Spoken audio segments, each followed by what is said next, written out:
حق یو معنا د ثابت، دویمه معنا د حقون ده واجب بمقتضى وعده، واجب شرعي نه ده مراد، واجب عقلی نه ده مراد، واجب تفضلی مراد ده. شمه کې ویلي دي کنه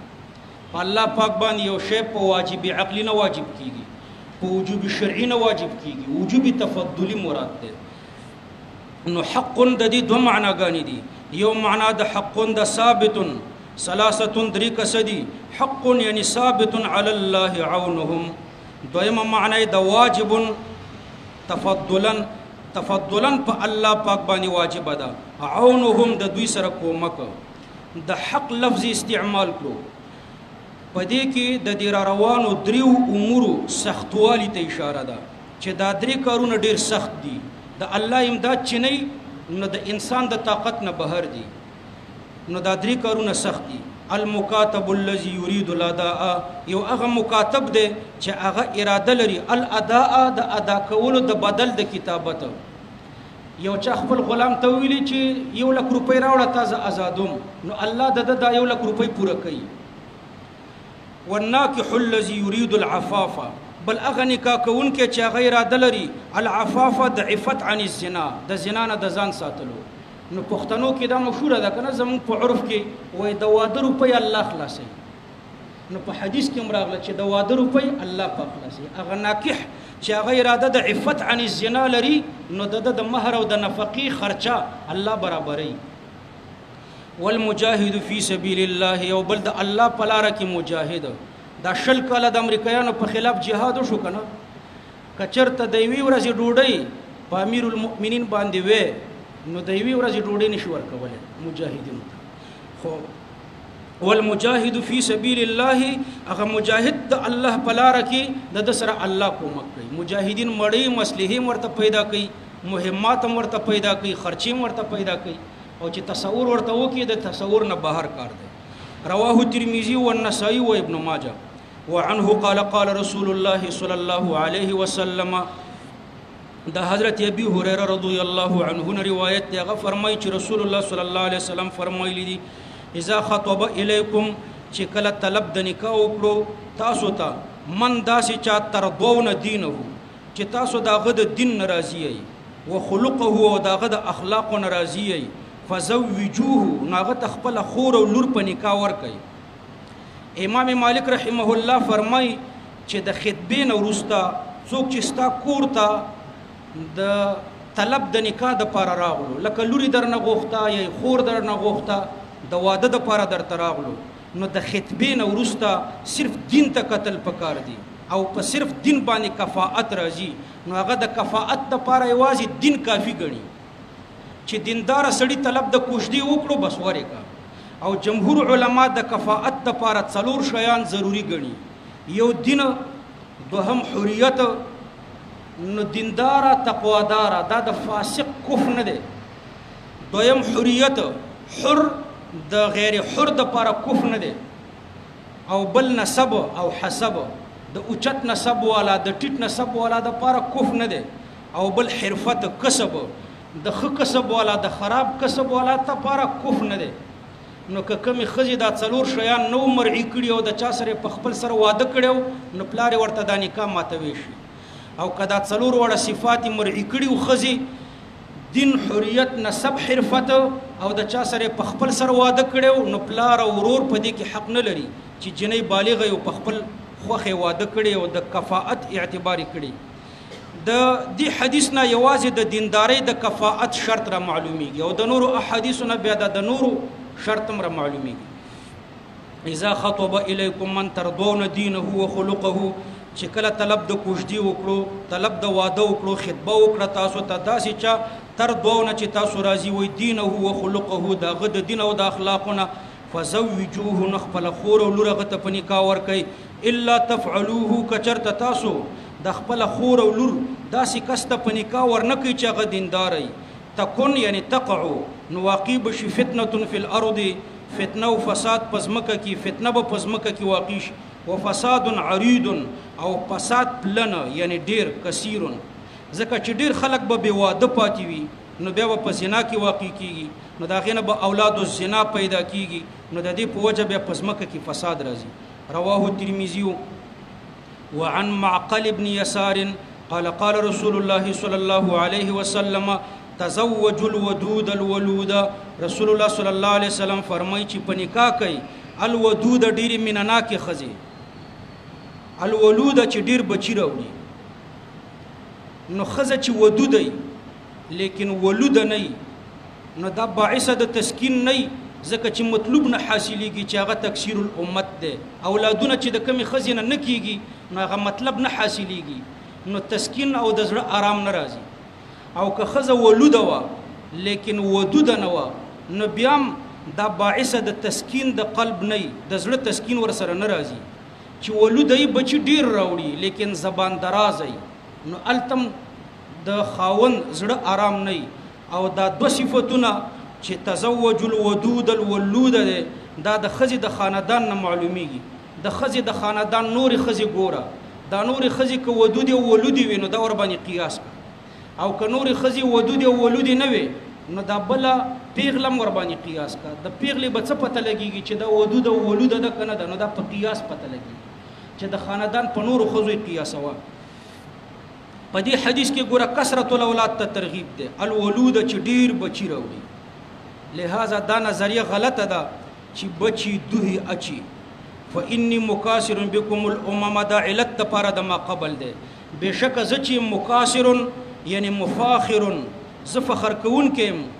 بکم یعنی بسببکم ستاسو په وجه باندې، الامم په نورو امتونو، نورو امتونو ته به زه وایم چې زما امت ډېر دی. رواه ابو داود والنسائي. وعن عبد الرحمن بن سالم وعن عبد الرحمن بن سالم بن عتيبة بن عويم بن ساعدة الأنصاري عن أبيه عن جده. دلته صرف یو نقطه درته ذکر کوم، دا کلمه د بن د ابن کلمه دا چې د اسمینو متناسلینو په مابین کې راشي او د سطر په منځ کې وي، د سطر په اول کې نه وي نو حمزه پکې لفظن او کتابتن ساقطېږي، او چې د سطر په ابتدا کې راشي نو حمزه بیا کتابتن نه ساقطېږي. لکه ګوره اول ابن عن عبد الرحمن ابن سالم، اول ابن په مابین د اسمینو متناسلینو، متناسلینو یعنی د پلار او د زوی. سالم زوی دی، عبد الرحمن زوی دی، سالم پلار دی کنه. نو کلمه د ابن په مابین د اسمینو متناسلینو کې راغله او د سطر په منځ کې راغله نو ګوره حمزه پکې نشته، لفظن هم ساقطه ده، کتابتن هم ساقطه ده. او د سالم او د عتیبه په منځ کې چې کوم ابن دی دا هم په مابین د اسمینو متناسلینو کې دی، د پلار او د زوی په مابین کې دی، خو د سطر په اول کې دی. چې د سطر په اول کې دی نو حمزه لفظن ساقطه ده خو کتابتن ګورشته لیکلې ده. وعن عبد الرحمن ابن سالم، ابن بنوایي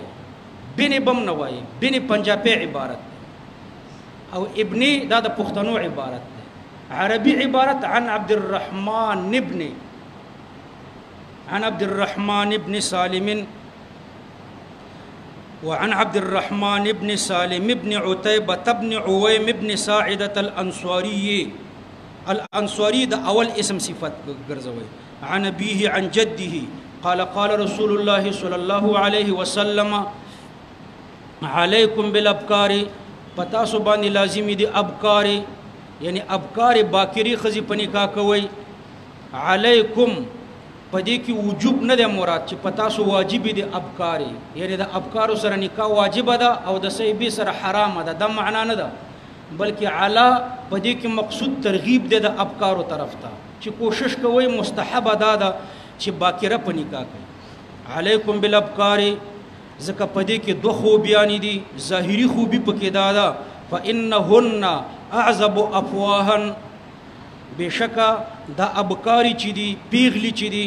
اعزب خوږی دي، افواهن د جهت د خلونه د دوی خلی خوږی دي. خلی څنګه خوږی دي؟ یا د دینه عذوبه القبله مراده ده، کولولو کې خوږی دي، یا د عذوبتنا عذوبه الريق مراد ده، لاړی خوږی دي، یا د عذوبتنا عذوبه الالفاظ مراد ده، د دوی الفاظ خواږی ځکه د حیانا کی وی د ډیرو خوندانو سره بلدی نه فإنهن أعزب أفواها د ظاهري خوبي ده فإنهن اسم د ان ده أعزب ورته خبر ده خبر مفرد راغلو أعزب او مذکرم راغلو أعزب نو دلته هن پکې مقدر کا فإنهن أعزبهن لك الله په قرآن کریم کې فرمای هؤلاء بناتي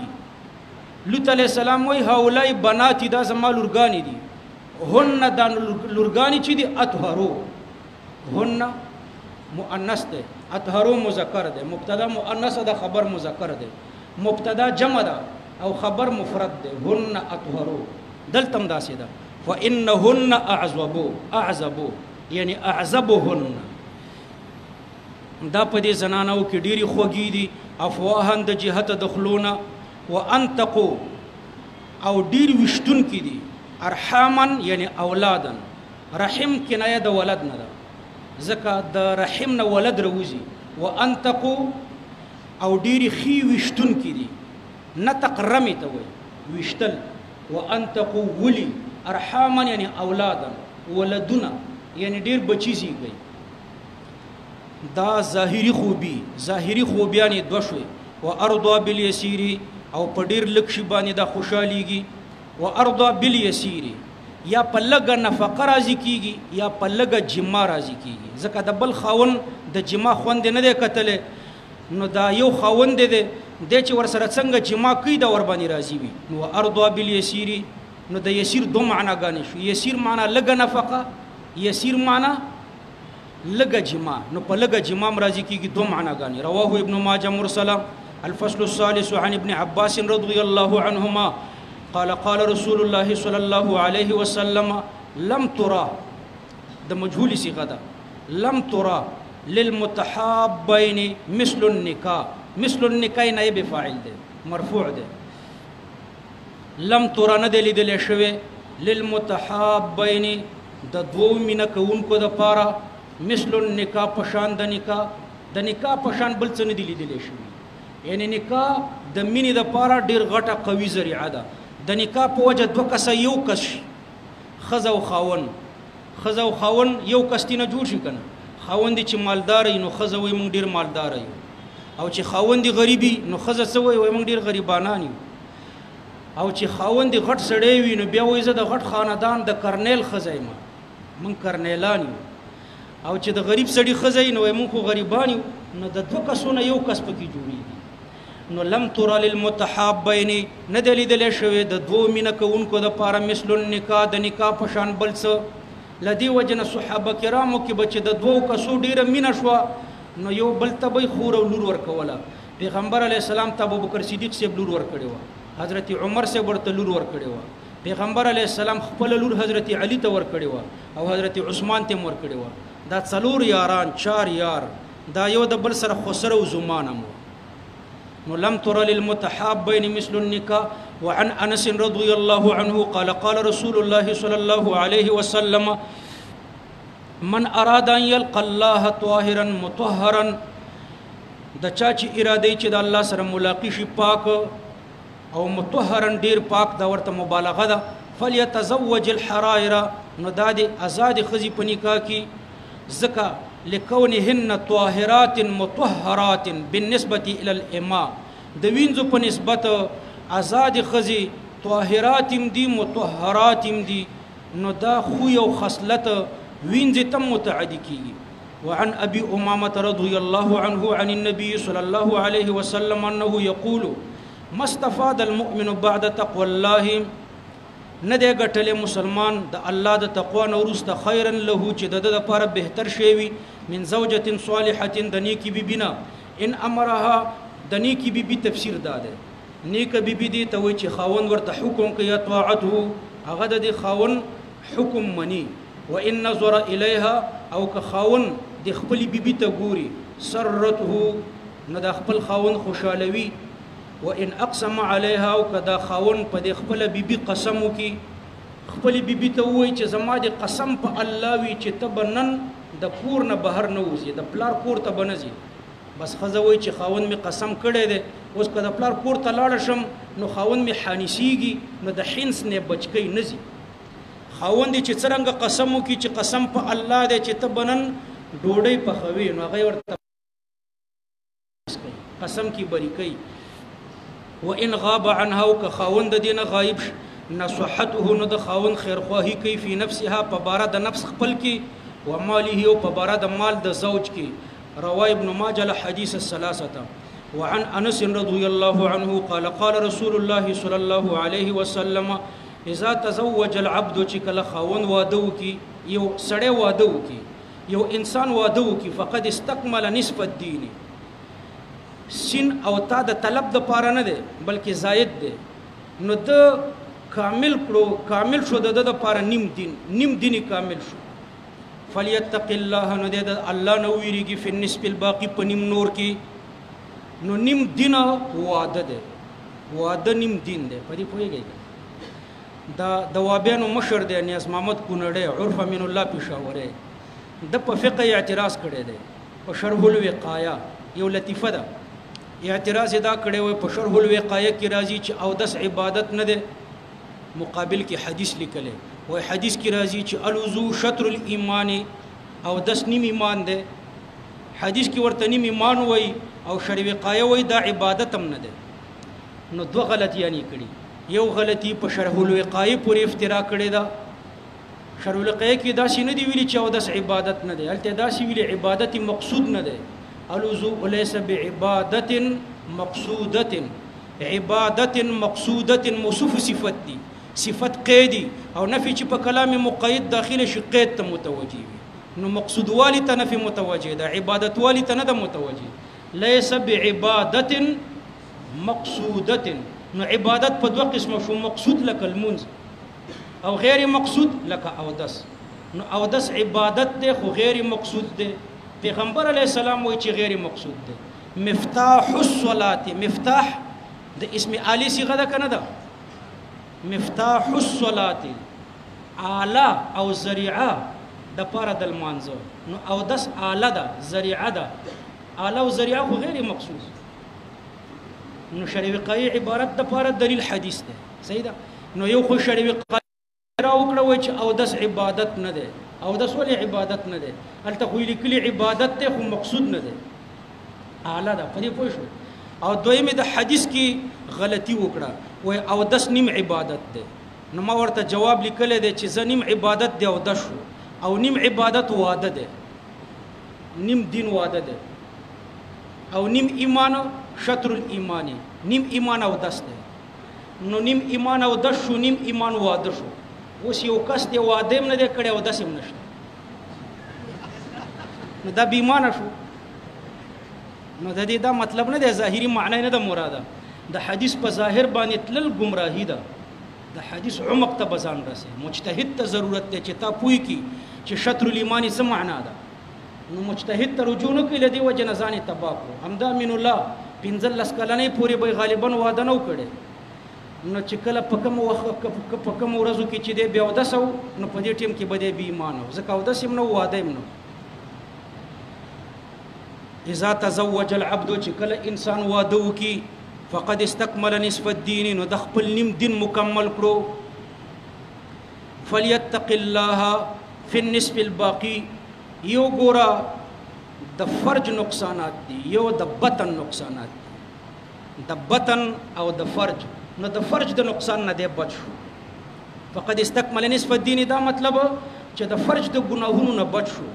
او د دې بطن د ګناهونو د ګیډې د ګناهونو نه ځان ساتي فليتق الله في النصف الباقي ګورلان دي نقطې لیکلي انما جعل التزوج نصفا لان الغالب في افساد الدين غالب په افساد د دین کې اعدام الدین نه افساد د دین کې دین ته چې نقصان رسي دو شیانو نه غالبا رسیږي یو د فرج نه بل د بطن نه وعن عائشة رضي الله عنها قالت قال النبي صلى الله عليه وسلم ان اعظم النكاح بركة اعظم ترين په نکاحګانو کې په اعتبار د برکت یعنی ډیره برکتی نکاح چې دا ایسره مؤونة هغه د چې ډیره اسانه په اعتبار د مشقت یعنی مہر پکی کمی نفقه پکی کمی رواهم البیهقی فی شعب الایمان باب النظر الى المخطوبه ما تاسو ته په مستحباتو د نکاح کې یو مستحب دا ذکر کړو پرون درس کې چې یو مستحب پکې دا دی چې کوم واده چې کوي نو وی ګوره نو باب د په بیان د نظر کې الى المخطوبه مخطوبه ته مخاطبه او تخاطب یو د بل سره خبرو کولو ته وایي خطبه د وعظ کلام ته وایي خطبه د نکاح پیغام ته وایي دلته د نکاح پیغام مراد ده اهل ظواهر وایي چې مخطوبه ته قتل حرام دي تا چې اراده کړی وي چې یو جنې په نکاح کې نو قتل ورته حرام دي د امام مالک دا د اهل ظواهر مذهب د امام مالک رحمه الله په یو روایت کې مخطوبه ته قتل مطلقاً ممنوع دي دویم روایت د امام مالک دا ده چې مخطوبه ته قتل د مخطوبه په اجازت جایز دي دا دو مذهب شو مذاهب هم ذکر کړه د اهل ظواهر په نيز مطلقاً حرام دي د مخطوبه اجازت وی کني د امام مالک یو روایت هم دا سي ده چې مطلقاً ممنوع دي دویم روایت دا سي ده چې د مخطوبه په اجازت جایز دي او د جمهور علماء په مذهب مخطوبه ته قتل مطلقاً جایز دي د اهل ظواهر د لپاره دلیل په دې روانه صفحه کې د حضرت علی رضی الله عنه حدیث ده د حضرت علی رضی الله عنه په حدیث کې راځي چې لا تتبع النظر نظر دی د لا تتبع النظر کوم ذکر راځي را روانه صفحه کې د حضرت علی رضی الله عنه حدیث را روان دی نو پاغي کې راځي چې رسول الله صلی الله علیه وسلم حضرت علی رضی الله عنه ته فرمایل چې خزه ته مګوره خزو پورې د خپل نظر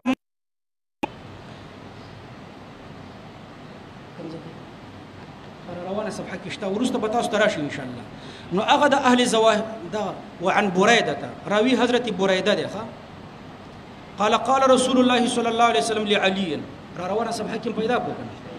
وعن بريده قال رسول الله صلى الله عليه وسلم يا علي لا تتبع النظرة یو نظر د بل نظر پسې تابع کوما نڅپی دي په یو خزه نظر ولګیدو نو نظر تی نه واړو همداسي ورګورم دا د اهل ظواهر دلیل دی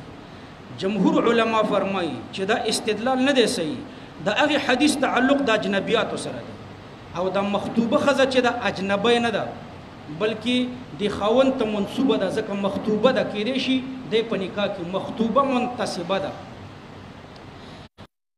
الى المخطوبه وبيان العورات او باب د په بیان د عورتونو کې الفصل الاول عن ابي هريره رضي الله عنه قال جاء رجل الى النبي صلى الله عليه وسلم فقال اني تزوجت یو سړی رسول الله صلی الله علیه وسلم تراغلو ورتوی فرمل چې رسول الله ما واده کړی دی لاندې نقطې معنا لیکلې ده اردت التزوج اراده د تزوج می کړی ده وخطبت او د نکاح پیغام می ورلېګلې ده اني تزوجت امراه اراده د واده می کړی ده د یوې بیبي سره من الانصار قال رسول الله صلی الله علیه وسلم ورته فرمایل فانظر الیها د واده نه مخکې او د نکاح نه مخکې وګوره فإن في أعين الأنصار شيئا ذکر د انصار پسترګو کې عیب ده بعض علما فرمایي چې د دینه شنواله مراد ده یعنی بعض انصار شنسترګي دي او بعض علما وایي چې د دینه زیړواله مراد ده د انصار سترګي زیړي دي نو پیغمبر علیه الصلاۃ والسلام قیاس کړو د سړی سترګي شنی یا زیړي وي نو پیغمبر علیه السلام خزم ور باندې قیاس کړی رواه مسلم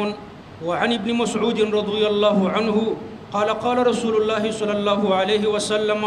لا تباشر المرأة مباشرت دینه کې یو خزه د بل خزه سره مباشرت د پوستکی لګول ته وي یعنی یو خزه د بل خزه سره پوستکی نه لګي چې په دواړو قمیص نه او دواړه یو بل ته غاړه ورکی یا د دواړو قمیص او پرتوګ نه او یو د بل سره ویدیش نو داسې دینه کوي فتنعتها لزوجها زکه چې دا هر وخت خپل خاوند تلاړ شي نو هغه ورته د پردی خزي قصې کوي صفات ورته بیانوي او خاوند بیا داسې دی کانه ينظر الیها غبداسي وی لکه دا چې د پردې ښځې ته بیا ګوري. متفق علیه. وعن ابي سعيد رضي الله عنه قال قال رسول الله صلى الله عليه وسلم لا ينظر الرجل الى عوره الرجل یو سړی د بل سړي عورت ته نه ګوري، ولا المرأة الى عوره المرأة او ښځه د ښځې عورت ته نه ګوري، ولا يفزي الرجل الى الرجل في ثوب واحد او نه د ویده کیږي. لاندې نقطې معنا لیکلې لا يتجعان في ثوب واحد متجردين، نه د ویده کیږي لوڅ په یوه کمبله کې په یو بړستن کې. ولا تفزي المرأة الى المرأة في ثوب واحد او ندی مفزي کیږي یو ښځه بلې ښځې ته په یوه ثوبه کې یعنی په یو کمبله یا یو څادر یا یو بړستن کې دي ورسره نه ویده کیږي چې جامې نه. رواه مسلم. وعن جابر رضي الله عنه قال قال رسول الله صلى الله عليه وسلم الا لا يبيتن رجل عند امرأة خبردار شپه دې نه تېروي یو سړی عند امرأة سیب د بې واده ښځې سره. امرأة سیب د سیبې تخصیص کړی. دلته د سیبې نه مراد لونډه ده. لونډه ښځه دې ته وایي چې واده نه کونډی او که پیغلی. خو د سیبې تخصیص د دې دپاره کړی دی چې سیبه بلدی نو د هغې ویره ډېره وي، د هغې سره د جما او د زنا ویره ډېره وي. نو دلته د یبیتن نه د شپې تېرول نه دي مراد، ذکر د اخص دی مراد ترېنه اعم دی، خلوت ترېنه مراد دی. خلوت دې نه کوي یعنی یو ځای کېږي دې نه، یوازې کېږي دې نه د پردۍ ښځې سره. الا یکون ناکحا مگر دا چې ناکحې وي یعنی خاوندې وي او ذا محرم یې محرمي. رواه مسلم. وعن عقبة بن عامر رضي الله عنه قال قال رسول الله صلى الله عليه وسلم إياكم والدخول على النساء زنانو ته د ورتلو نه ځان ساتئ یعنی یوه کمره کې ورسره ځان ته کېږئ ما. فقال رجل یا رسول الله أرأيت الحمو خبر راکه د لیورنه لیور د خاوند ورور. قال پیغمبر علیه السلام ورته وفرمیل الحمو الموت لیور خو مرګ دی ځکه د هغه سره بې تکلفي وي او چې ښځه د یو سړي سره بې تکلفه شي نو د زنا خطره ډېره. وعن جابر رضي الله عنه أن أم سلمة استأذنت رسول الله صلى الله عليه وسلم في الحجامة. أم سلمة د پیغمبر علیه السلام نه په حجامه ښکر لګولو کې اجازت وغوښتو. فأمر أبا طيبة پیغمبر علیه السلام ابا طيبة ته حکم وکړو ان يحجمها چې ښکر ورته ولګوي. قال راوي وی حسبت زما دا ګمان دی چې دا خو پردی سړی و ام سلمې ته ښکر لګولو دا خو غیر محرم نو نامحرم سړی دا څنګه پردی ښځې ته لاس وروړي. قال حسبت انه كان اخاها من الرضاعه دی رضاعي ورورو او غلاما لم يحتلم او یا کشر بالغ شوی نو.